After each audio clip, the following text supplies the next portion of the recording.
नमस्कार, news room live देख रहे हैं आप। मैं हूं शुभे मिश्रा, आपके साथ बुलेटिन की शुरुआत करेंगे और एक बहुत ही अजीबोगरीब तस्वीर आपको दिखाते हैं। एक हादसे की तस्वीर आपको दिखाएंगे। सबसे पहले छपरा से ये तस्वीर सामने आई है, जहां करकट नुमा छज्जे पर खड़े होकर सैकड़ों की संख्या में लोग ऑर्केस्ट्रा का आनंद उठा रहे थे, लेकिन तभी कुछ ऐसा हुआ कि सब कुछ बदल गया। अफरा तफरी का माहौल हो गया। तस्वीरें हम आपको एक्सक्लूसिव दिखा रहे हैं, कैसे हादसे के बाद अफरा तफरी मच गई। हो रहा था मनोरंजन, लेकिन रंग में भंग पड़ गया। लोगों के भार से ये छज्जा धड़ाम से नीचे गिर गया और सैकड़ों की संख्या में लोग जख्मी बताए जा रहे हैं। 50 से भी ज्यादा लोग अस्पताल में इलाजरत हैं। दो तस्वीरें एक्सक्लूसिव आपकी टीवी स्क्रीन पर है। एक जहां ऑर्केस्ट्रा चल रहा है, नाच गान चल रहा है, तो दूसरी ओर लोग छज्जे पर खड़े होकर इसका लुत्फ उठा रहे थे, आनंद उठा रहे थे, इस ऑर्केस्ट्रा को देख रहे थे, मनोरंजन कर रहे थे। और इसी दौरान अचानक ही कुछ ऐसा हुआ जिसमें सब कुछ बदल सा गया है। अफरा तफरी का माहौल हो गया। तस्वीरें हम आपको दिखा रहे हैं। छज्जे पर 100 से भी अधिक लोग खड़े थे। इस गोल घेरे में आप उस करकट नुमा छज्जे को देख पा रहे होंगे। अचानक कैसे गिरकर ये छज्जा टूट गया, वो आप देख पा रहे होंगे। और देखिए, इस पूरी खबर की अधिक जानकारी के साथ न्यूज 18 संवाददाता संतोष गुप्ता हमारे साथ फोन लाइन पर जुड़ गए। संतोष, क्या कुछ जानकारी है?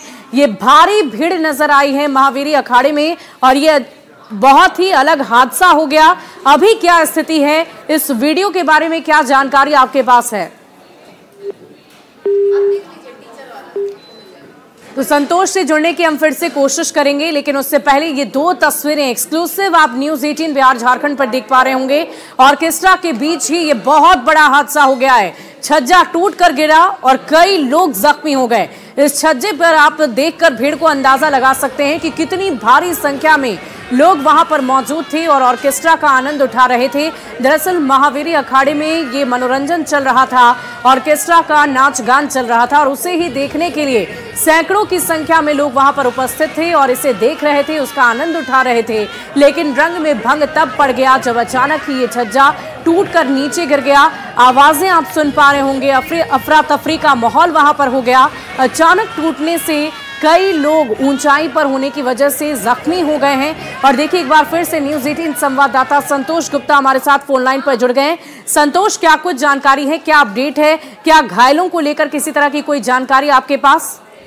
जी देखिए, सभी घायलों की हालत खतरे से बाहर है। जो घायल थे, क्योंकि करकट नुमा ये छज्जा था, सीमेंटेड छत नहीं थी, जिस कारण से बड़ा हादसा नहीं हुआ और सभी घायलों को इलाज के बाद छोड़ दिया गया। स्थानीय स्तर पर ही इलाज किया गया था। एसपी ने इस बात की पुष्टि की कि कोई भी बड़ा उसमें घटना नहीं हुआ है। हादसा ये कहा जाए कि बड़ा हादसा टल गया है, ऐसा कहा जा सकता है। जी संतोष, ये बताइए कि इस वायरल वीडियो को लेकर किसी तरह की कोई जानकारी मिल पाई है? क्या पुलिसकर्मियों की तरफ से जांच की गई है?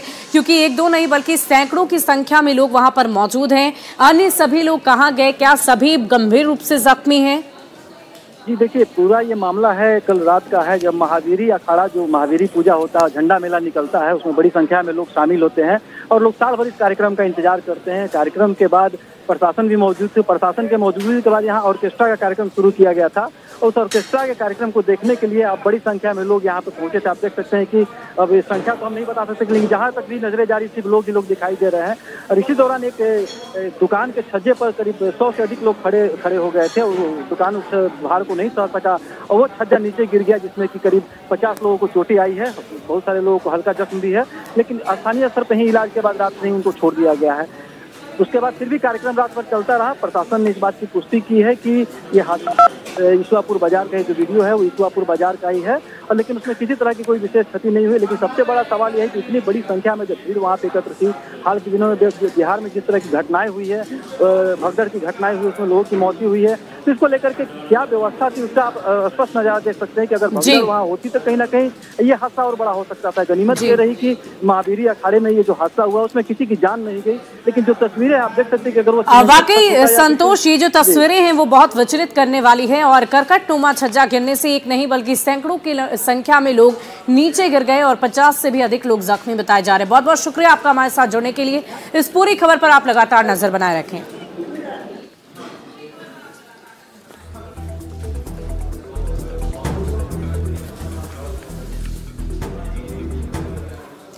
और अगली खबर आपको झारखंड से बताएंगे, जहां अनाज की कालाबाजारी को लेकर सीबीआई की तरफ से रेड डाली गई है। जगह जगह पर रेड चल रही है और इसी बीच गोदाम संचालक के घर पर भी रेड हुई। वहां पहुंचकर सीबीआई की टीम ने सुबह से ही जांच पड़ताल शुरू कर दी है। दस्तावेजों को खंगाला है, परिवार वालों से बातचीत की जा रही है। आपको बता दें कि सरिया स्थित गोदाम संचालक रामजी पांडे के यहां सीबीआई की टीम पहुंची और रामजी पांडे सहित उनके पूरे परिवार से पूछताछ लगातार जारी है। रामजी पांडे पर अनाज गबन करने का आरोप लगा है। सीबीआई की टीम एक साथ कई जगहों पर रेड कर रही है। मौके से और अधिक जानकारी दे रहे हैं न्यूज़ 18 संवाददाता एजाज अहमद।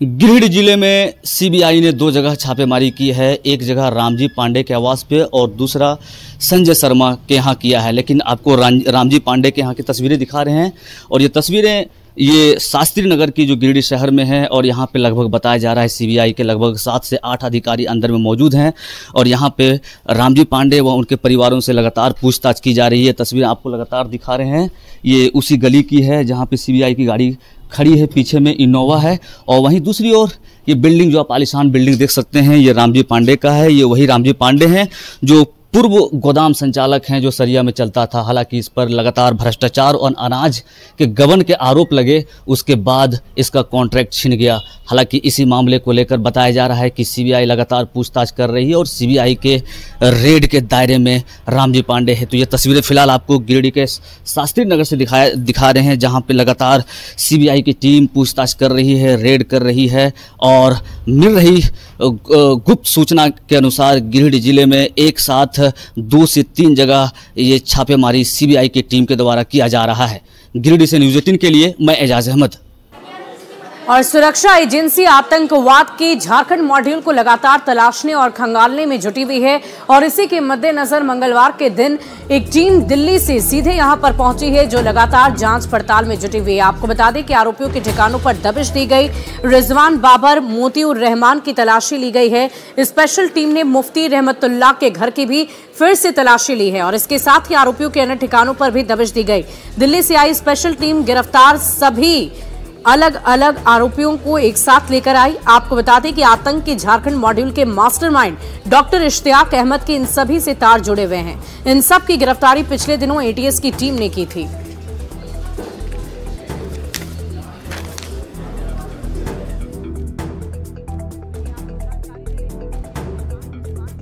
घर पर ये जांच पड़ताल हुई है। कुल मिलाकर 8 संदिग्ध हिरासत में लिए गए हैं और उन्हीं से पूछताछ लगातार जारी है। बता दें कि मास्टरमाइंड डॉक्टर इश्तियाक अहमद माना जा रहा है, उससे भी पूछताछ होगी और आगे की कार्रवाई लगातार जारी है। और अगली खबर आपको मधुबनी से बताएं, जहां हरलाखी में पुलिस की टीम पर उपद्रवियों ने हमला बोला है और वहां पर एक अद्भुत तस्वीर देखने को मिली जहां उपद्रवियों की तरफ से उपद्रव किया गया। पुलिस की टीम पर उपद्रवियों का यह हमला आप देख पा रहे होंगे। सोहपुर गांव में एएसआई सहित अन्य पुलिस बल वहां पर पहुंचे थे, जहां एएसआई प्रमोद कुमार के ऊपर 15 उपद्रवियों ने मिलकर हमला कर दिया। उपद्रवियों ने पुलिस के साथ गाली गलौज की और अभद्र व्यवहार किया। पुलिस किसी कांड के मामले में आरोपी अहमद जाहिद हुसैन के घर पहुंची थी और तभी 15 लोगों ने पुलिस वाहन को घेरकर पुलिस के साथ मारपीट की है, जिसका वीडियो सोशल मीडिया पर बहुत तेजी से वायरल हो रहा है। जख्मी पुलिसकर्मी का इलाज सीएचसी उमगांव में चल रहा है। पुलिस सभी के खिलाफ प्राथमिकी दर्ज कर आगे की कार्रवाई में जुटे हुए है।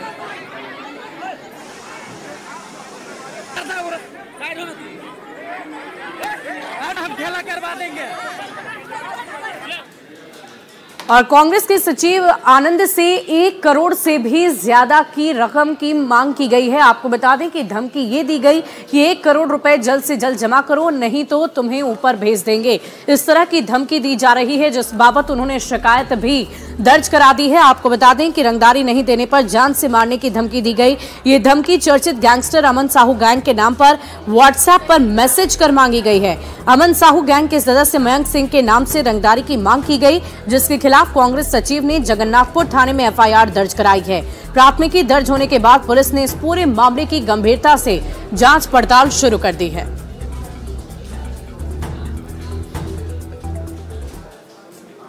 तक बात हुई, फिर मैंने फोन काट दिया तो उन्होंने व्हाट्सएप मैसेज किया, चैट कि 1 करोड़ रुपया 1 सप्ताह के अंदर दे दो, नहीं तो तुमको गोली से उड़ा देंगे।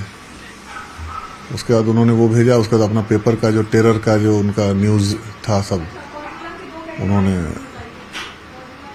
भेजा मुझे। तो हम लोग काफी दहशत में, मेरी वाइफ भी साथ में थी। और बिहार में होने वाले विधानसभा चुनाव को लेकर अभी से ही राजनीतिक दलों की तरफ से जोर आजमाइश शुरू कर दी गई है। बैठकों का दौर शुरू कर दिया गया है और इसी के मद्देनजर आज राष्ट्रीय जनता दल के प्रमुख लालू प्रसाद यादव की तरफ से भी एक बैठक आयोजित की गई है, जो कई मायनों में बहुत ही महत्वपूर्ण बताई जा रही है। आरजेडी की आज बहुत बड़ी बैठक है। आपको बता दें कि इस बैठक की अध्यक्षता खुद लालू प्रसाद और तेजस्वी यादव करेंगे। बैठक में तेजस्वी की आभार यात्रा पर भी चर्चा की जाएगी। साथ ही साथ विधानसभा चुनाव को लेकर भी मंथन किया जाएगा।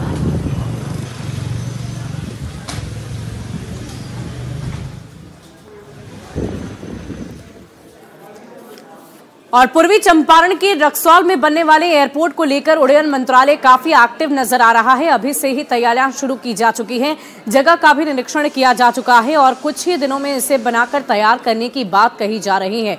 तो रक्सौल की ये तस्वीरें हम आपको दिखा रहे हैं, जहां उड्डयन मंत्रालय और जिला प्रशासन की तरफ से जगह का निरीक्षण किया जा रहा है। इसके निर्माण हो जाने से यात्री दिल्ली, मुंबई, कोलकाता, बेंगलुरु के लिए उड़ान भर सकेंगे। नेपाल, बेतिया, मोतिहारी, बगहा के साथ साथ उत्तर बिहार के लोगों को बहुत सारा फायदा मिलेगा, जिसको लेकर उड्डयन मंत्रालय के अधिकारी मोतिहारी पहुंचे और जिला प्रशासन की टीम के साथ उन्होंने बैठक की है। एयरपोर्ट की डिजाइन, जमीन का अधिग्रहण सहित विभिन्न मुद्दों पर चर्चा की गई।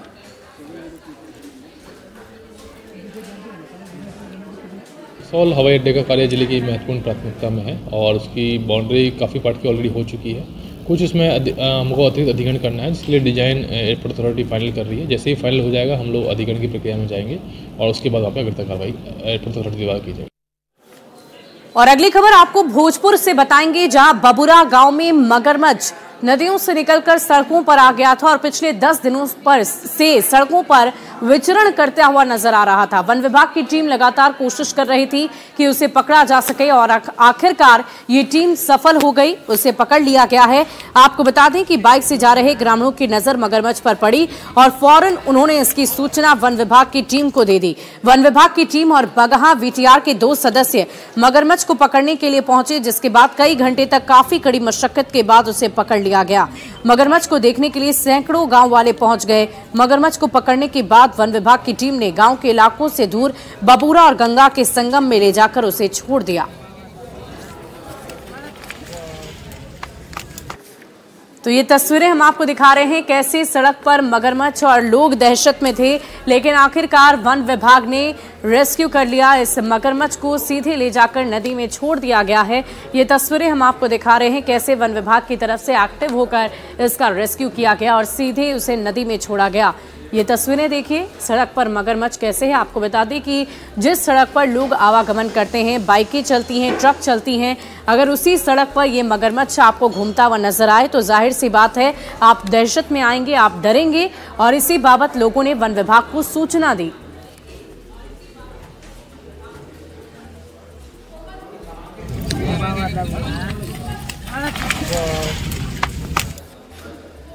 और पूरे बिहार में जल प्रहार लगातार देखने को मिल रहा है। एक बार फिर से भागलपुर में गंगा ने रौद्र रूप धारण कर लिया है। नदियां उफान पर है, जिससे एक एक कर घर नदी में विलीन हो रहे हैं और लोगों में अभी भी दहशत का माहौल बना हुआ है। सब्बा प्रखंड की ये तस्वीर हम आपको दिखा रहे हैं, जहां कटाव से लोग दहशत में हैं। घर लगातार कटाव की भेंट चढ़ रहे हैं। अब तक सैकड़ों घर गंगा की तेज धार में समाहित हो चुके हैं। वहीं कई घर कटाव के मुहाने पर हैं। लोग सरकार से मदद की गुहार लगा रहे हैं। कटाव पीड़ितों से बातचीत की है न्यूज 18 संवाददाता विकास कुमार सिंह ने। भागलपुर में एक बार फिर से गंगा ने विकराल रूप धारण कर लिया है। सबौर प्रखंड के निचले इलाके में गंगा कहर बरपा रही है। मशाड़ू गांव में कटाव तेज हो गया है और कटाव के डर से गांव के लोग डरे सहमे और भयभीत नजर आ रहे हैं। तस्वीर देखिए कि किस तरह से जो गांव के लोग हैं वो रत जगा कर रहे हैं और अब तक कोई भी जनप्रतिनिधि इनका सूद लेने तक नहीं आए हैं। बता दें कि मशाड़ू गांव का अब तक सैकड़ों घर गंगा में विलीन हो गया है और दर्जनों घर अब कटाव के मुहाने पर है।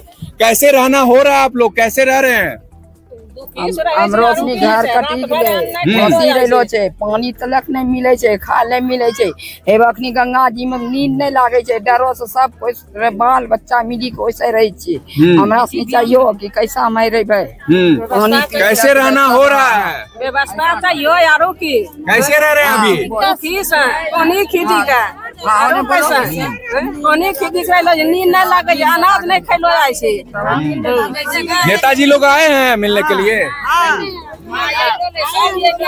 चलिए तस्वीर देखिए कि जो लोग हैं वो डरे सहमे और भयभीत नजर आ रहे हैं और अब तक कोई भी जनप्रतिनिधि नहीं आए। ऐसे में जो मसाड़ू गांव के लोग हैं वो आक्रोशित हैं और बता दें कि प्रत्येक साल जो मसाड़ू गांव के लोग हैं वो बाढ़ की मार झेलते हैं। गंगा यहाँ लगातार कटाव करती है लेकिन अब तक कोई अस्थायी निदान सरकार की तरफ से नहीं निकाला गया है। लिहाजा जो वर्तमान स्थिति है ऐसे में जो गांव के लोग हैं वो सरकार से मदद की आस लगाए हुए हैं। विकास कुमार सिंह, न्यूज़ 18 भागलपुर।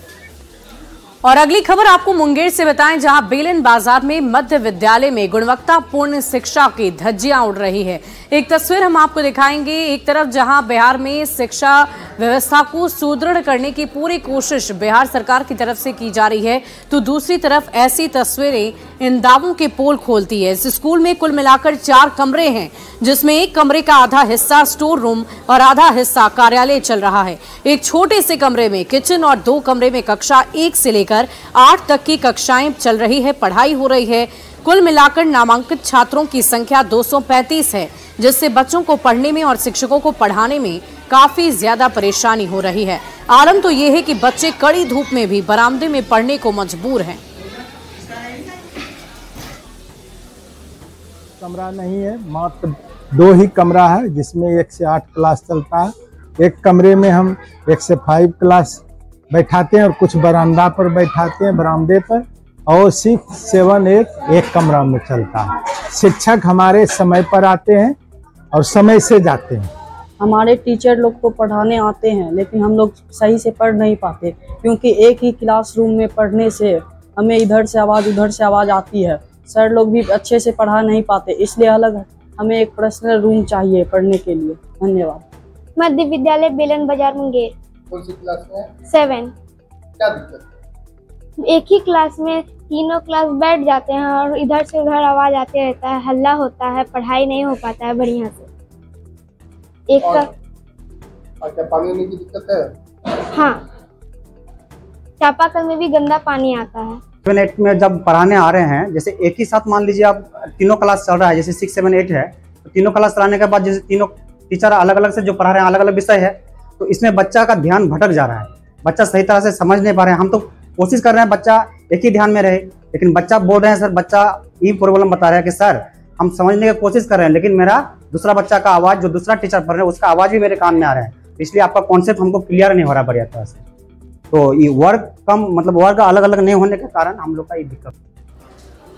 और सुपौल नगर परिषद में कचरा प्रबंधन सही तरीके से नहीं किया जा रहा जिसकी वजह से न सिर्फ राहगीरों को बल्कि बच्चों को भी परेशानी हो रही है। आपको बता दें कि गीला और सूखा कचरा को इंजीनियरिंग कॉलेज के बगल में फेंका जा रहा है जिसकी दुर्गंध की वजह से बच्चों को पढ़ने में परेशानी तो होती ही है, साथ ही साथ वहां से गुजरने वाले राहगीर परेशान हो रहे हैं। कॉलेज के छात्र भी लगातार दुर्गंध गंदगी के बीच पढ़ाई करने को विवश है। इस समस्या को लेकर नगर परिषद की बैठक में चर्चा की गई लेकिन अब तक कोई ठोस कदम इस बाबत नहीं उठाया गया। स्थानीय लोगों ने नगर परिषद से कई दफा अपील भी की लेकिन हर बार सिर्फ और सिर्फ उन्हें आश्वस्त किया गया, आश्वासन दिया गया। स्वच्छ और सुंदर होना चाहिए पहले तो। अगर स्वच्छ सुंदर का अगर किताब मिलता है हमें तो इस तरह की गंदगी बीच बाजार बीच में ही पड़ा रहता है और लोगों को आने जाने में काफ़ी मुश्किलें का सामना करना पड़ता है।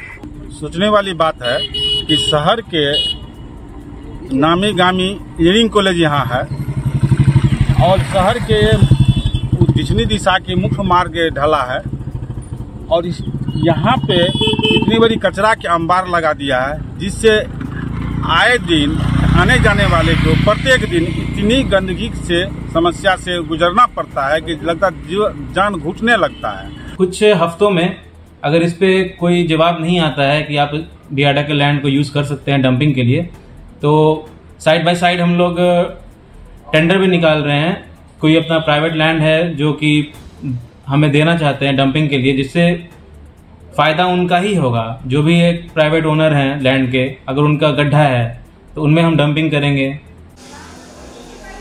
और यहाँ रुकेंगे एक छोटे से अंतराल के लिए। खबरें लगातार जारी है।